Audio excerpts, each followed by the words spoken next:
Hello friends, welcome to E classes. आज हम देखेंगे यहाँ पे वर्कशीट नंबर 74। इसको समझेंगे और करेंगे। मैथमेटिक्स की है, क्लास 10th की। आज है डेट 24 जनवरी 2022। तो ये चैप्टर नंबर 14 है क्लास 10th का, जिसे हम स्टैटिक्स बोलते हैं, सांख्यिकी। ठीक है, इसके बारे में कुछ इंट्रोडक्शन समझ लेते हैं। सांख्यिकी है क्या? स्टैटिक्स क्या है? आपका अनऑर्गेनाइज डाटा को ऑर्गेनाइज किया जाता है, मतलब रो डाटा को ऑर्गेनाइज करके लिखा जाता है, जिससे कि किसी कंपनी वगैरह या कोई भी इंस्टीट्यूशन है जो चाहता कि अपने डाटा को कुछ ऐसे संक्षेप में लिखा जाए जिससे कि वो उसे समझने में आसानी हो, तो सांख्यिकी वहीं पे हमारी हेल्प करता है। तो ये मैथ्स की एक ब्रांच है जिसमें आंकड़ों का प्रबंधन किया जाता है, आंकड़ों का संग्रह है ये। ठीक है, समझ में आ गया। अब इससे क्या क्या चीज़ें जुड़ी हुई हैं वो समझते हैं। तो सबसे पहले इसमें समझना होगा आपको, जब आंकड़े दिए जाते हैं तो किस किस प्रकार से दिए जाते हैं आंकड़े। जैसे अगर मैं यहाँ पे लिखूँ आपको, इसको इधर सेट करते हैं। आंकड़े जैसे मैंने लिखा 3, 4, 5 समथिंग, ऐसे डाटा दिया जाए तो ये सिंपल डाटा है आपका। सिंपल का मतलब डायरेक्ट रो डाटा दे दिया आपको। ठीक है, रो डाटा मतलब ऐसा डाटा जो एक तरीके से असार्थक है, मतलब आपका ऑर्गेनाइज नहीं है। ठीक है, संग्रह करना पड़ेगा, इसका ऑर्गेनाइज करना पड़ेगा। किस तरीके से ऑर्गेनाइज किया जा सकता है? तो हम इसे, डाटा बहुत ज़्यादा है तो समूह बना के ऑर्गेनाइज करते हैं, यानी ग्रुप बना देते हैं, जिसे हम क्लास इंटरवल बोलते हैं। क्या बोलते हैं? Class interval. ठीक है, इंग्लिश में। हिंदी में इन्हें बोलते हैं केंद्र का, यहाँ पे देखना पड़ेगा, वर्ग अंतराल। इन्हें बोलते हैं वर्ग अंतराल। ठीक है, हिंदी में। आ गई बात समझ में? तो वर्ग अंतराल आपको समझ आ गया। जैसे मैंने बोल दिया आपका 3 से 4। ठीक है, तो 3 से 4 में कितने नंबर आ रहे हैं? तीसरा आ रहा है और चौथा आ रहा है। ठीक है, अगर मैं बोलता 3 से 8, मतलब कौन से नंबर आ रहे हैं? 3, 4, 5, 6, 7, 8। ठीक है, तो अब ध्यान से समझ लीजिए, जब भी ऐसा अंतराल आए, ठीक है, तो उसे बोलते हैं वर्ग अंतराल। और अब इसमें आपको ये चीज़ समझनी है, जैसे मैंने 3 से 4 लिखा। ठीक है, तो 3 तो हमारी लोअर लिमिट है। कौन सी लिमिट है? Lower limit. और जो 8 हमारी है वो अपर लिमिट है। ठीक है, लोअर लिमिट को बोलते हैं हम निम्न सीमा और अपर लिमिट को बोलते हैं हम ऊपरी सीमा। ये अपने ध्यान रखना है। और जो इन दोनों के बीच का गैप है, यानी जैसे कि यहाँ 5 है, तो उसे बोलते हैं हम हाइट इंग्लिश में। हिंदी में बोलते हैं वर्ग माप। यहाँ तक जो मैं लिख रहा हूँ 3, 4, 5, 6, 7, 8, ये डाटा है हमारे पास। तो इसमें क्या क्या चीज़ें पूछेगा? रेंज पूछ लेगा। रेंज को परिसर कहते हैं। ये जो परिसर है, होता क्या है, ध्यान से समझेंगे। परिसर निकालने के लिए हमें 2 वैल्यूज़ निकालनी पड़ती हैं। एक तो मैक्सिमम वैल्यू क्या है यहाँ पे, और एक मिनिमम वैल्यू क्या है। तो मैक्सिमम है 8 और मिनिमम है 3। इन दोनों का जो डिफरेंस होगा वो आपका रेंज हो जाएगा। तो रेंज के आगे यहाँ पे 5 आ जाएगा। समझ में आ गया? जिसे हम परिसर बोलते हैं हिंदी में। परिसर आ गया आपका 5। ठीक है, सेकेंड थिंग आता है आपका मोड। मोड क्या है? मोड होता है जो मैक्सिमम बार आए, यानी जिसकी फ्रीक्वेंसी, अब एक नई टर्म आई फ्रीक्वेंसी। फ्रीक्वेंसी क्या होता है, ध्यान से समझेंगे।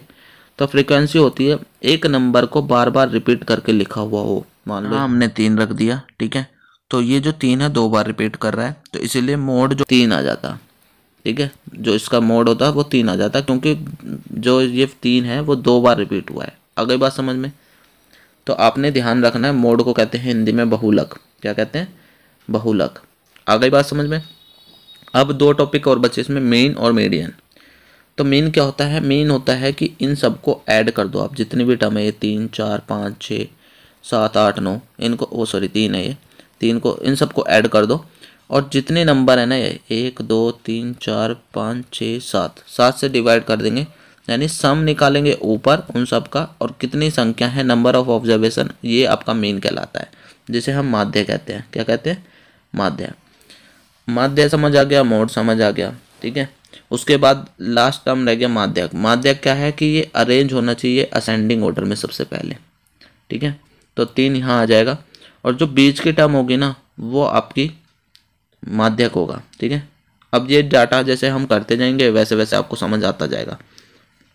अभी तक हमने ये समझा कि कौन सी चीज़ क्या क्या है, ऊपरी सीमा क्या है, निम्न सीमा क्या है, अधिकतम आंकड़ा क्या है, न्यूनतम क्या है, यानी maximum value, minimum value, range क्या है जिसे परिसर कहते हैं, मोड क्या है, मीडियन क्या है। ये अब आपको सबको क्लियर हो गया होगा। चलिए अब मैं इसको क्लियर करके आपको क्वेश्चंस करा देता हूँ इसके।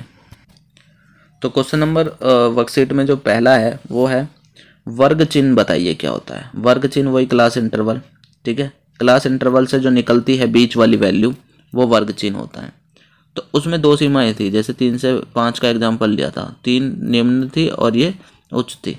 तो यहाँ पे निम्न वाली सीमा और उच्च वाली सीमा दोनों को जोड़ देंगे, यानी लोअर लिमिट अपर लिमिट को जोड़ के 2 से डिवाइड कर देंगे। जैसे यहाँ पे 3 और 5 को जोड़ा 8, 8 को 2 से डिवाइड करा 4, तो 4 जो है वो वर्ग चिन्ह है। आ गई बात समझ में, पहला समझ आ गया होगा। दूसरा, वह अंतराल जिसकी बारंबारता सबसे अधिक हो वो बहुलक कहलाता है, यानी मोड कहलाता है। बता चुका हूँ मैं, मोड हो गया आपका। ये दिए गए आंकड़े ये का परिसर ज्ञात करिए। तो सबसे छोटी वैल्यू 103, ठीक है, और सबसे बड़ी वैल्यू है 255।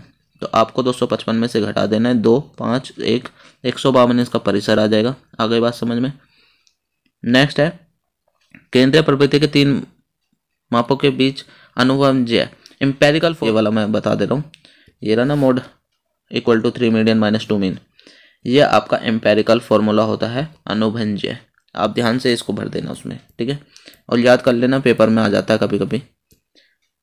ऊपरी सीमा और निम्न सीमा के अंतर को हाइट कहते हैं। हाइट यानी आपका वर्ग माप कहते हैं जिसे इंग्लिश में। तो ध्यान से रख लेना याद और कर लेना इसको, ठीक है।